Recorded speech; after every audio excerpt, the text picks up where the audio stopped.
Assalamualaikum warahmatullahi wabarakatuh. Saya Angelina Verlindo Jahartoyo dengan NIM 222111321. Di sini saya akan membahas kajian fikih siasa dan perkembangannya. Yang pertama ada dasar pembentukan ilmu fikih siasah. Selanjutnya, yang kedua ada sumber dan ruang lingkup fikih siasah.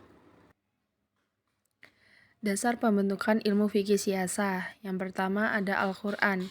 Al-Quran berisi wahyu-wahyu dari Allah Subhanahu wa Ta'ala yang diturunkan secara berangsur-angsur kepada Nabi Muhammad SAW melalui malaikat Jibril.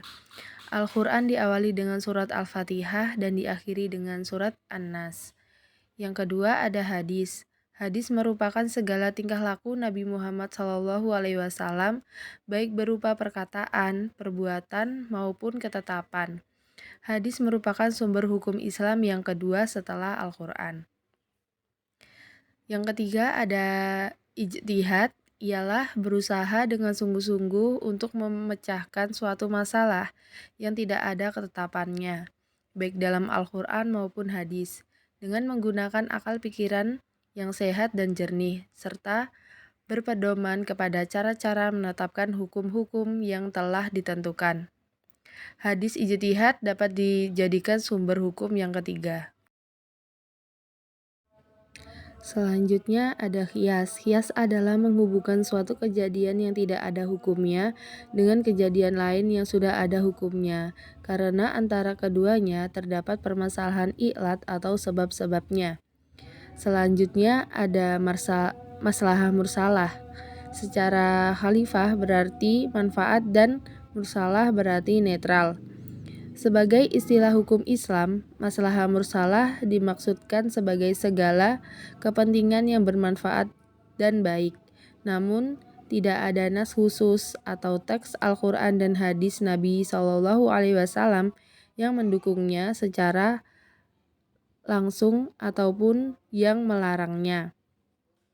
Selanjutnya ada istihsan. Istihsan secara harfiah adalah mengandung baik dalam teori hukum Islam. Istihsan merupakan suatu kebijaksanaan hukum atau terkecualian hukum.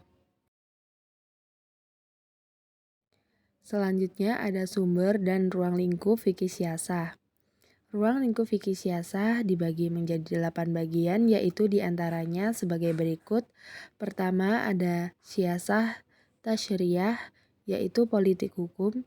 Yang kedua ada khodoiyah, yang berarti politik peradilan. Yang ketiga ada siasah tasyriyah, yaitu politik hukum. Selanjutnya ada siasah maliyah, yaitu politik ekonomi dan moneter. Selanjutnya ada siasah idariyah, yang berarti politik administrasi negara. Selanjutnya ada siasah duliyah, yaitu politik undang-undang. Selanjutnya ada siasah tanfidiyah, yaitu politik pelaksanaan perundang-undangan. Selanjutnya ada siasah harbiyah, yaitu politik peperangan. Selanjutnya ada istibah, yang berarti kelangsungan status hukum suatu hal di masa lalu pada masa kini dan masa depan, sejauh sebelum ada perubahan terhadap status hukum tersebut.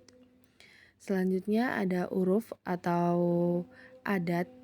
Dalam istilah hukum Islam, adat diakui kebenarannya dan diikuti masyarakat, baik berupa perkataan maupun perbuatan, sepanjang tidak bertentangan dengan ketentuan nas syariah atau ijma'. Selanjutnya, berdasarkan perbedaan pendapat di atas, pembagian fikih siasah dapat disederhanakan menjadi 3 bagian pokok, yaitu diantaranya: pertama ada politik perundang-undangan atau siasah dusturiyah. Yang kedua ada politik luar negeri, yaitu siasah duliyah.